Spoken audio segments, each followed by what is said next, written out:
quinta parte do meu testemunho e eu quero te dizer que Deus usa os improváveis.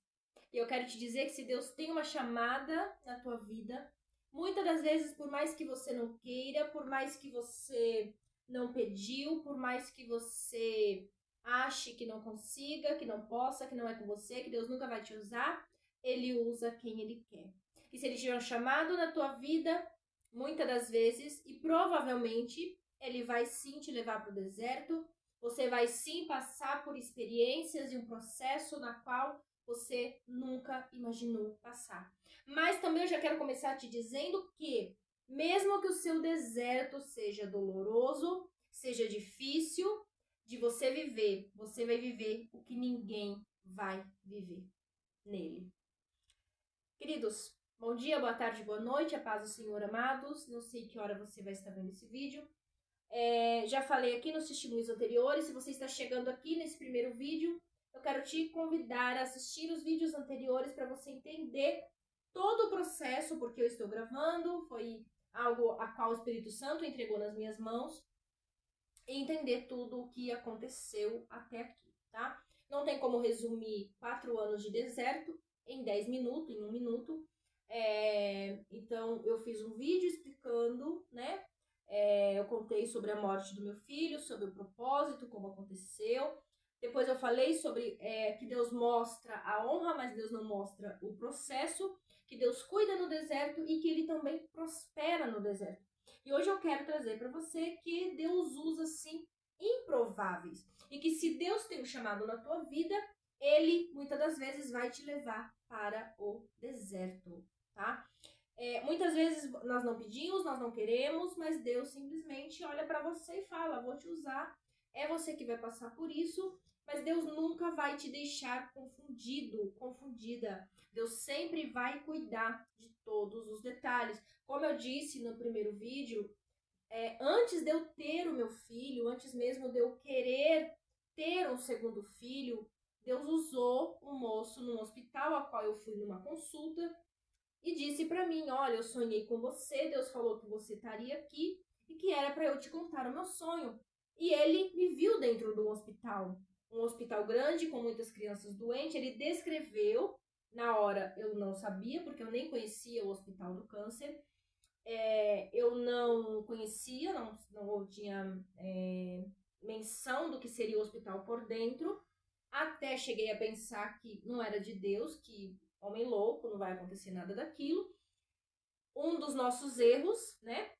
Deus usa alguém para falar hoje, chegou amanhã, não aconteceu, passou uma semana, não aconteceu, não vai acontecer mais. Se foi Deus que falou, pode passar-se 1 ano, 10 anos vai acontecer, tá? Passou-se alguns anos, não foi meses, foram anos. Meu filho veio ao mundo e começou-se a luta, a qual Deus já tinha falado, Deus já tinha usado o teu servo para me avisar que eu iria passar num processo no hospital e que era para eu estar firme com Deus, porque senão eu não suportaria. Como eu já disse também no primeiro vídeo, 1 mês antes, mais ou menos, de começar toda a luta, Deus usou também o teu servo para vir no portão da minha casa para dizer, vai se levantar um vento. Se você não estiver firme na minha presença, você não vai suportar. Ou seja, Deus em todo tempo já estava avisando o que iria acontecer, Deus já sabia o que iria acontecer, tá? Então, Deus já tinha um propósito na minha vida, a qual eu não sabia. A única coisa a qual eu disse para o Senhor era nas minhas orações, Senhor, estou aqui, usa-me. Se o Senhor quiser usar-me como instrumento, me usa. E é um perigo quando você fala isso, né? Os meus pastores, a qual já tive, já passaram pela minha igreja, sempre diziam, cuidado com o que você fala, cuidado com o que você louva, porque você está declarando com a tua boca. Mas será que você está pronta para viver aquilo? Então falar, Senhor, me usa como instrumento, eis-me aqui, é tipo você falar, Senhor, eu te adorarei em qualquer situação. Só que aí, quando tá tudo bem, você adora. Quando está tudo ruim, quando chega o momento ruim da prova, da luta, você já não adora mais. Quando está tudo bem, você crê, você acredita em Deus. Mas quando está tudo ruim, nos dias maus, você já não acredita mais em Deus. Você já não profere da mesma fé. Você já não acredita mais naquilo que você outrora acreditava na bonança. Então, isso é um perigo. Nós precisamos tomar cuidado com aquilo que falamos, cantamos, para ver se realmente vivemos aquilo, conseguimos viver aquilo a qual estamos falando, né, profetizando com a nossa fala. Queridos, Deus usa pessoas improváveis. Deus, quando chamou José para ser governador, ele não sabia que ele seria governador, certo? Falando de José, porque é a história que eu venho falando desde o início, a qual o Espírito Santo colocou no meu coração. Ele não sabia que ele seria governador, mas Deus já sabia, Deus escolheu ele. Deus viu ele lá e falou, vai ser ele. Foi a mesma coisa quando Deus mandou Samuel, tá lá no livro de 1 Samuel, capítulo 16, quando Deus manda Samuel, o profeta, ir ungir um rei.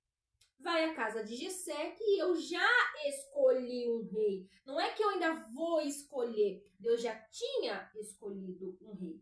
Mas ele falou para Samuel quem era? Não, ele não falou. Ele falou para Davi que ele seria ungido? Não, não falou. Ele falou para Jessé e os seus filhos quem seria o rei? Não, Deus não falou. Deus falou na hora. E aí lá em 1 Samuel 16, a partir do verso 5, a parte B, vai dizer assim: Então Samuel realizou a cerimônia para purificar Jessé e seus filhos, e também convidou para o sacrifício.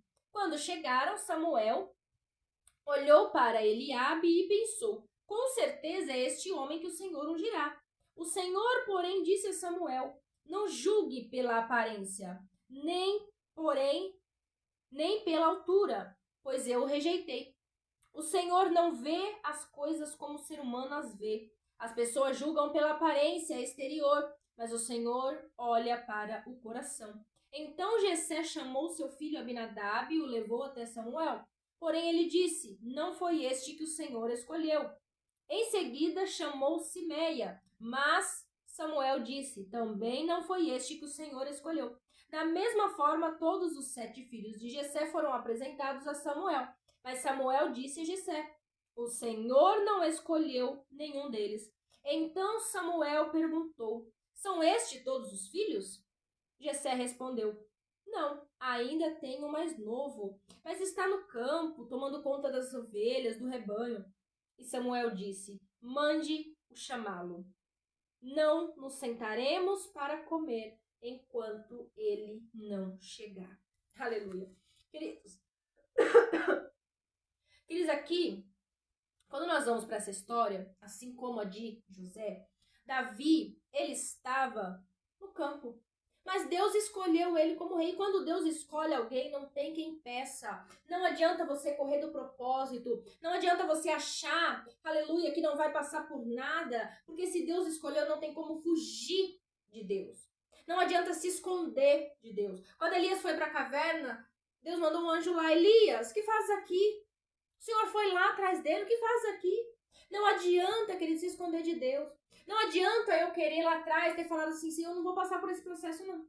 Não vou enfrentar essa luta, não. Porque tem coisas, queridos, que não adianta escolhermos, querermos. Não é classe social, não é vontade, oração. Nada vai impedir aquilo que Deus já determinou para a tua vida. Assim como Deus já tinha falado, o processo a qual eu iria passar, o processo não, o que eu iria passar, né? Porque o processo em si só sabemos vivendo, toda angústia, dor, todo o processo que passamos, eu e meu filho, durante esses 4 anos, só sabemos na hora, né? Mas Deus já tinha falado que estaríamos dentro do hospital e eu fui ver depois de estar dentro do hospital, que eu vi que quando aquele moço falou comigo lá atrás, anos antes, ele estava descrevendo o que ele viu no sonho, eu dentro do hospital, com muitas crianças doentes, as salas em volta. Ele descreveu o hospital que eu estaria, mas até então eu não sabia. E achava até loucura, achava que não foi Deus que falou e coisas assim.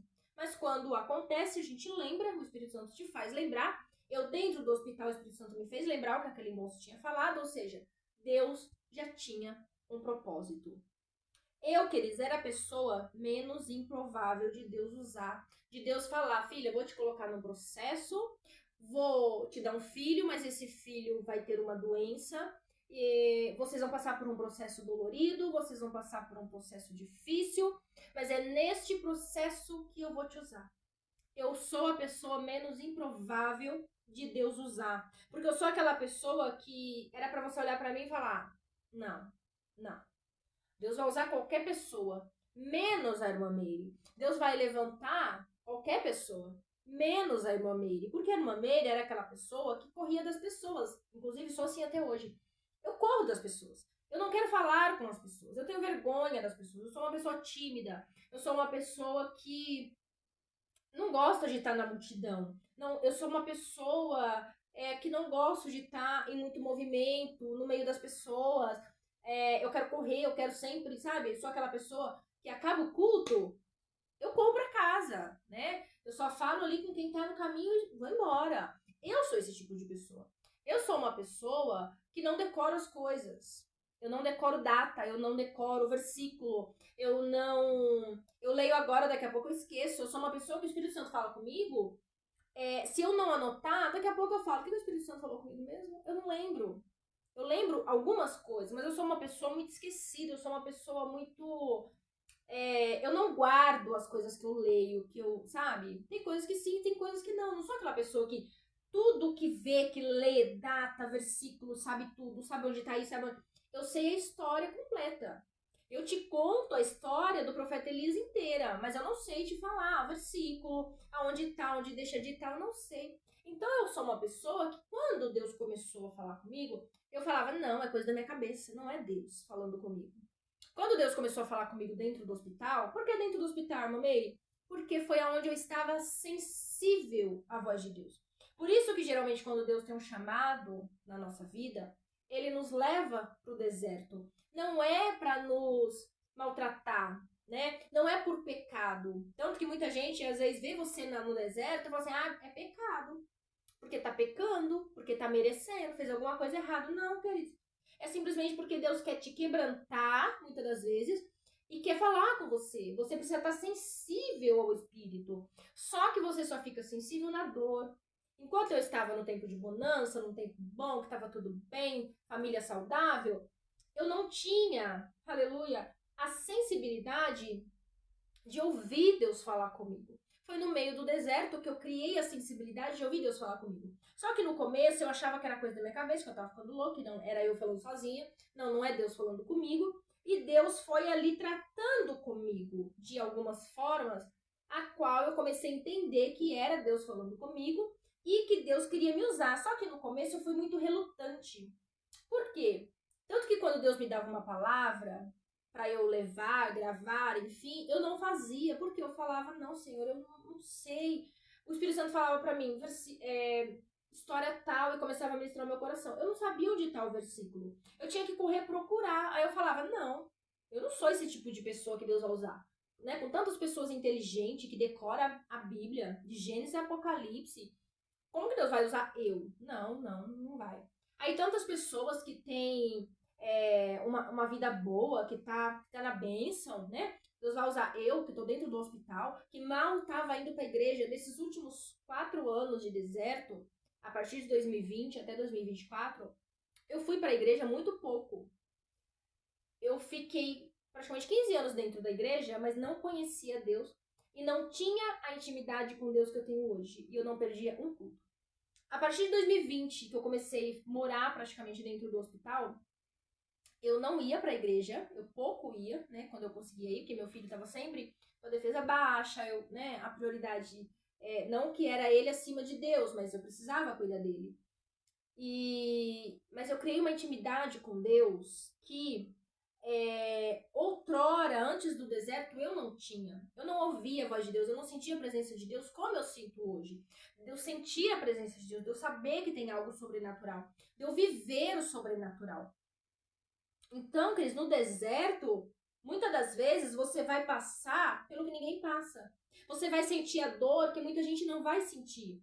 Você vai viver no deserto que muita gente não está vivendo, mas também você vai ver e viver o que ninguém vai viver, o sobrenatural de Deus. Você vai sentir a presença de Deus como ninguém sente. Você vai ouvir a voz de Deus como muita gente já não ouve e nunca ouviu. Então, essa é a diferença de você aceitar o deserto, porque Deus te usa no meio do deserto. Então, no começo, eu achava que eu era a pessoa menos improvável. Eu falava: não, Deus não vai me usar. Deus fala comigo, me dá o que é para falar, me dá o versículo, mas eu não sei onde está o versículo. Como Deus vai me usar assim? Eu achava que eu só ia ser usada se eu decorasse os versículos. Mas como que você vai decorar um livro desse tamanho? Tem gente que decora muitas coisas, tem gente que decora quase a Bíblia inteira. Eu não sou esse tipo de pessoa, eu sou aquela pessoa que lê e daqui a pouco eu não sei mais onde está o versículo. Então tudo bem. Deus me escolheu usar? Deus me escolheu usar. Por que, irmã Meire? Não sei. Não sei. E aí, queridos, no meio desse processo do meu deserto, Deus foi me usando, Deus foi me levantando, Deus foi falando comigo. Eu fui aprendendo a ouvir a voz de Deus, né? A palavra diz que as ovelhas conhecem a voz do seu pastor. Eu comecei a ouvir Deus falar comigo, eu comecei a atender, mas me relutei muito. O primeiro ano do meu deserto foi eu me atentar a conhecer a voz de Deus, no primeiro ano. A partir do segundo ano do meu deserto, lembrando que foram 4 anos, eu comecei a criar intimidade e realmente entender que Deus tinha um propósito na minha vida e que Deus tinha me chamado para algo maior. Do terceiro ano e o quarto ano que Deus realmente começou a me usar, que eu me permiti ser usada e entendi que era a voz de Deus, tá? Então foi um processo, não foi de uma hora para outra, né? Entrei no deserto e já aconteceu tudo. Não, foi processos dentro do processo. Foram partes, foram degraus, vamos dizer assim. Degraus que foi acontecendo, eu fui escalando até acontecer tudo o que aconteceu, tá? Então, a única coisa que eu disse para o Senhor, que eu dizia antes, era: Senhor, eu tô aqui, me usa se o Senhor quiser. E quando Deus falou, vou te usar, eu não estava preparada. Deus me levou para o deserto, vivemos tudo o que vivemos, né? Diante da dor, diante da luta, porque eu digo uma coisa para vocês: não é fácil enfrentar o deserto. Não é fácil viver o deserto. Não é. Eu tinha uma vida tão agitada, tão cheia de hospital, consulta, químio, remédio em cima de remédio, medicação, tem que dar isso, tem que dar aquilo, não sei o que, exame, semana de exame, tem o exame tal, tem o exame tal, tem a químio de novo, o que vai fazer? Que hoje tem hora que minha vida assim tá tão pacata que eu fico assim, meu Deus, parece que eu não tenho propósito mais, porque minha vida tá pacata, tá parada agora. Eu tinha uma vida tão agitada, tão cheia de coisa para resolver todos os dias, a semana toda, o mês todo, o ano todo. Foram 4 anos assim que agora eu me vejo que assim, tipo, eu posso passar 2 horas aqui sem pensar em nada, sem pensar em hospital, sem pensar em nada, e tá tudo bem. Então, assim, o deserto é uma escola onde você aprende muito, mas eu quero te dizer para você não se acostumar com o seu deserto. Por quê? Porque deserto é lugar de passagem. Deserto não é moradia. Não queira construir uma casa no teu deserto. O deserto é escola, aprendizado e passageiro. Por mais que ele dure o tempo que durar, 1 ano, 5 anos, 10 anos, mas ele vai passar. Tem um tempo. E quando se findar esse tempo do teu deserto, Deus vai se levantar e vai colocar um fim no teu deserto. Por quê? Porque ele não é para você morar, ele é só para você passar. E eu sabia que o meu deserto passaria. Eu sabia. Meu filho mesmo, ele cantava muito aquele louvor, vai passar, né? Eu sei que essa luta vai passar. Ele gostava muito daquele louvor. E a gente sabia que uma hora esse deserto ia passar, de um jeito ou de outro. Ou tendo o sim de Deus, ou tendo o não de Deus. Quando entramos em 2024, meu filho começou a reclamar muito que estava cansado. Mãe, tô cansado de ir para Campinas. Mãe, tô cansado de fazer químio. Mãe, eu não quero fazer mais químio. Mãe, eu não quero mais levar furada. Não quero mais pôr acesso. Não quero mais viajar. Não quero. E ali eu comecei a ver que ele estava cansando fisicamente. E quando nós cansamos, tudo tem um limite. Quando estamos no Espírito, nós entendemos o trabalhar do Espírito e de Deus. E eu comecei a ver que esse seria o ano que ia se findar. Tanto que, quando entramos em 2024, eu comecei a dizer para o meu marido e para minha filha: olha, esse ano, eu disse isso várias vezes para eles, esse ano nós vamos saber se Deus vai dar um sim ou um não para nossa luta, porque vai se findar esse ano. Quando entrou o ano, eu comecei a sentir que esse ano Deus iria fazer algo. Nós só não sabíamos se ia ter um sim de Deus ou se ia ter um não de Deus. Se Deus ia curar o meu filho ou se Deus ia recolher o meu filho. A escolha de Deus foi recolher o meu filho, mas ele nos sustentou, tem sustentado até aqui. Não vou dizer que é fácil, não vou dizer que não está doendo, que não dói. Eu sinto muita falta do meu filho. Sinto falta de não ter ele pela casa, de não ter ele me chamando. Mas confesso que eu queria ter o meu filho curado e não doente. Não ainda que mais um ano com químios, com remédio, com dor, com todo aquele processo dolorido e difícil que nós passamos. Então hoje eu dou glória a Deus, dou graças a Deus pelo nosso deserto e por Deus ter colocado um fim nesse deserto. Então quando entrou 2024 eu sabia que Deus iria colocar um fim e eu comecei a preparar as pessoas aqui em casa dizendo, olha, esse ano nós vamos ou ter o sim de Deus ou não de Deus, porque vai se findar esse ano.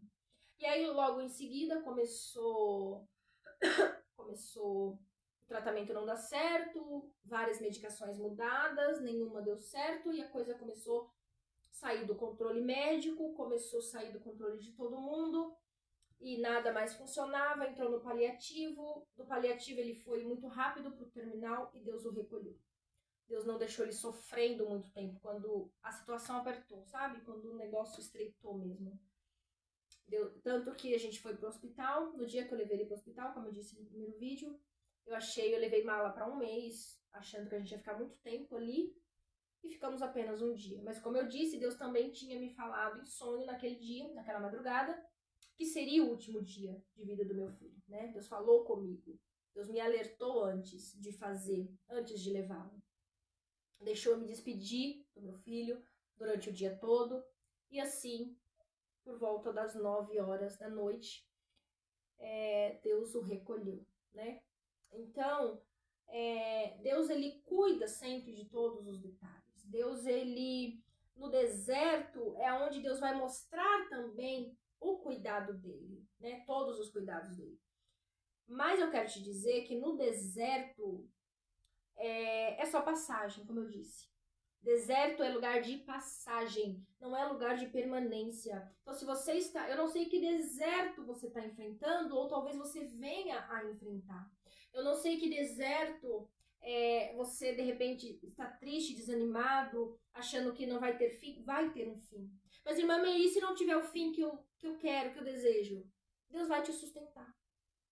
O fim do meu deserto não foi do jeito que eu imaginava. Eu estava esperando um milagre da parte de Deus. Mas Deus, como eu já disse também, já tinha me dito que o meu filho era o preço do meu chamado. Deus já tinha falado isso comigo. Mas é aquela coisa que a gente sempre tem fé, a gente sempre espera um milagre, a gente crê no milagre. E eu esperei até o último momento Deus fazer um milagre na vida do meu filho, mas assim Deus não quis. Não foi a vontade de Deus. E eu sabia ali que era o preço do meu chamado. Um preço caro, um preço doído, que dói até hoje. E como eu já disse, talvez vá doer pro resto da minha vida. Talvez vai doer enquanto eu aqui existir. Mas eu sei que enquanto eu existir também, Deus também vai me sustentar. Deus vai me levantar e me dar força todos os dias para levantar, seguir e prosseguir, né? Muita gente me falou, Meire, né? Dá um tempo e para. Gente, ficar em casa, parado, sem fazer nada, só olhando para a parede, não dá. Não dá porque você vai chorar o dia inteiro, né? Então você precisa se apegar, ou você prossegue, ou você para tudo. E quanto mais você fica parado, mais desânimo você tem. Então você tem que confiar em Deus, saber que Ele está fazendo o melhor e que você vai viver o que ninguém viveu. Então no deserto é quando você vai passar pelo que ninguém passou, mas também você vai viver o que ninguém viveu. Você vai sofrer o que ninguém sofreu, mas também vai colher o que ninguém colheu. Tá entendendo? Então não reclame do seu deserto. Não sei qual deserto você está vivendo hoje, ou talvez você venha viver, mas saiba que a dor do teu deserto vai fazer você colher coisas que ninguém mais vai colher. Eu posso dizer que a experiência que eu tenho hoje com Deus eu nunca tive, e tenho certeza que muita gente não teve e muita gente nunca vai ter. Por quê? Porque foi no deserto, foi diante de dor, lágrima, choro, noites sem dormir, noites de aflição, de desânimo, de desespero. Né? Eu já contei aqui, acho que no primeiro vídeo eu contei, que teve um dia eu fui no banheiro do hospital, me joguei no chão sem força e clamei a Deus, Deus me socorre, tira a gente daqui porque eu não aguento mais ficar nesse hospital.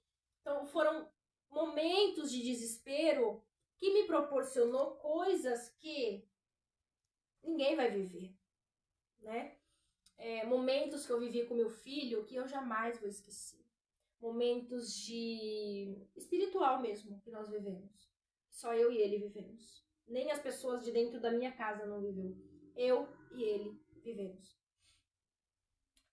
Bom, talvez em outras partes eu traga outros acontecimentos, uma continuação, mas só para dar um adentro, teve o episódio da gente acordar às 3 da manhã, com um barulho. Eu acordei e ouvi um barulho de uma asa muito grande. Eu poderia dizer, se fosse descrever o barulho que eu ouvi, uma asa do meu tamanho. Uma asa muito grande, batendo. Os meus cachorros não avançavam, mas eles viam, porque eles rosnavam na janela do meu quarto. E ao mesmo tempo tinha... Meu filho descrevia o barulho certinho. Ao mesmo tempo um barulho de rio correndo, de água muito forte, de trovões, flautas, buzina, harpa, violão, sons assim. Não tinha sons fortes de bateria, guitarra, essas coisas. Mas todo som de instrumento calmo, de flauta, instrumento tocante assim, mais calmo, tinha vários sons misturados. E ao mesmo tempo era muito lindo aquele som e aquela asa muito grande batendo na minha janela. Quando eu acordei e vi aquele barulho, ouvi aquele barulho, eu olhei para o lado, meu filho estava sentado e falou: "Mãe, o que é isso?" Ele também ouviu todo o barulho, ele sabia descrever certinho aquele barulho. Um barulho dos céus, assim como a Bíblia descreve, o barulho da voz de Deus, barulho de águas correndo com trovões e buzinas, né? Tudo aquilo, nós tivemos essa experiência de ouvir esse barulho direto dos céus. E eu achei, inclusive, que estava chovendo, porque aquele barulho de água correndo muito forte, trovões no fundo, mas tinha buzinas também. E eu falei, é o Espírito Santo que veio nos acordar para orar. E eu vim para a sala para orar. Quando eu me levantei, o barulho acabou. E quando eu cheguei na sala, eu me dei conta que não estava chovendo, que não tinha trovão, que não tinha nada. Estava uma noite silenciosa. E só eu e o meu filho, aleluia, que passamos aquele deserto, que passamos toda aquela aflição, toda aquela dor, todo aquele desespero, todo aquele cansaço, podemos contemplamos aquele barulho. O barulho que a Bíblia descreve, eu acho que em 2 momentos a Bíblia vai descrever o barulho de Deus, a voz de Deus, que é como águas correntes e trovões e cântaros e harpas, né, altérios, tocantes. Nós tivemos esse prazer de ouvir esse barulho lindo que o céu proporciona, algo realmente de Deus, algo realmente espiritual, a qual eu nunca tinha vivido, a qual eu nunca tinha escutado e vivenciado.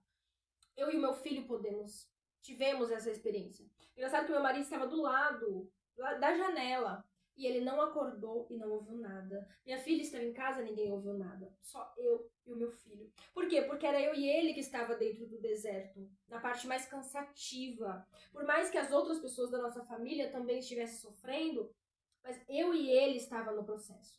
Eu e ele estávamos ali, realmente, dentro do propósito de Deus. Então, nós vivenciamos coisas que talvez pessoas nenhuma vai ouvir.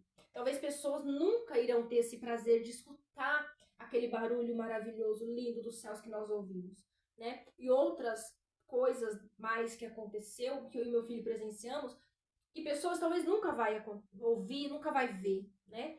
Minha visão foi aberta diante da dor, diante disso tudo. Deus me mostrando visões, me dando revelação. Tudo isso aconteceu dentro do deserto, com uma pessoa improvável. Então, sempre que alguém olhar para você e falar, mas você não pode, você não é ninguém, você é uma pessoa improvável, Deus nunca estaria com você, sim, é com você mesmo. É os improváveis que Deus escolhe, mesmo sem você pedir. José não pediu, Davi não pediu, Jeremias não pediu, mas Deus escolheu. Jeremias falou para Deus: Senhor, eu sou uma criança, não sei falar. Jeremias, não diga isso. Eu colocarei palavras na tua boca. Então Deus, quando ele escolhe alguém, ele leva para o deserto, mas ele cuida. Ah, mas tem o que fazer? Eu não pedi. É isso, nós não pedimos. Eu não pedi para passar pelo deserto, para ter visão, não pedi para Deus me dar visão, para Deus me revelar, para Deus falar comigo, para eu ter tanta intimidade com Deus, mas ele quis. E quando ele escolhe alguém e chama, não tem como fugir do deserto. Mas então o que eu faço? Confia. Continuo falando da mesma coisa que eu falei nas partes anteriores. Confia em Deus. Se Deus te colocou no deserto, se ele permitiu, ele vai cuidar de tudo. Basta confiar. Mesmo que o final talvez não tenha o final que você queira, não tenha o acontecimento que você esteja esperando. Pode acontecer algo diferente? Pode. Por quê? Porque o que prevalece é a vontade de Deus. E nem sempre a vontade de Deus é a nossa vontade. Nem sempre Deus vai fazer aquilo que nós queremos. Porque aonde está na Bíblia que Deus só vai fazer o que eu quero? Não, Deus vai fazer a vontade dele. E a vontade dele sempre vai prevalecer. Então que você possa confiar dentro do seu deserto e saber sim que você é um escolhido. Que você tem um chamado para alcançar outras vidas. Que você tem sim o dom de alcançar outras vidas. De levantar outras vidas através do poder de Deus. Através da sua vida com Deus. Então se conserte, coloque a tua vida no altar. Coloque a tua vida o mais perto de Deus. Quem é santo, santifique-se ainda mais. E quem é sujo, suje-se ainda mais. Então não olhe para aquele que está no mundo, para aquele que está errando, para aquele que está fazendo qualquer coisa. Tenha a sua vida, o seu particular com Deus. E Deus vai te usar para levantar outras pessoas. Mesmo em meio à dor. Ainda que, para te servir, eu tenha que chorar. Se para servir a Deus e para levantar outras vidas, eu tive que chorar. Ainda tenho que chorar. Tive que passar por todos esses 4 anos de deserto. Tive que viver o meu luto, entrar no luto, perder o meu filho. Mas que assim seja. Que a vontade de Deus seja perfeita. Tanto é que, claro, não vou dizer que eu não reclamei, que eu não questionei, porque eu fiz tudo isso diante da minha dor. Mas também eu entendi e disse a Deus, Senhor, do mesmo jeito que se o Senhor tivesse curado meu filho, eu ia dar um culto de ação de graças, eu quero te agradecer. Mesmo o Senhor tendo recolhido meu filho. Com muita dor eu digo isso, mas eu disse para Deus, eu quero te glorificar, mesmo no luto. Porque se eu ia glorificar o Senhor trazendo a cura, eu quero também glorificar o Senhor pela perda. Por quê? Porque o maior gesto de amor que Deus fez por mim não seria a cura do meu filho. Foi ele ter entregue o seu único filho, que foi Jesus.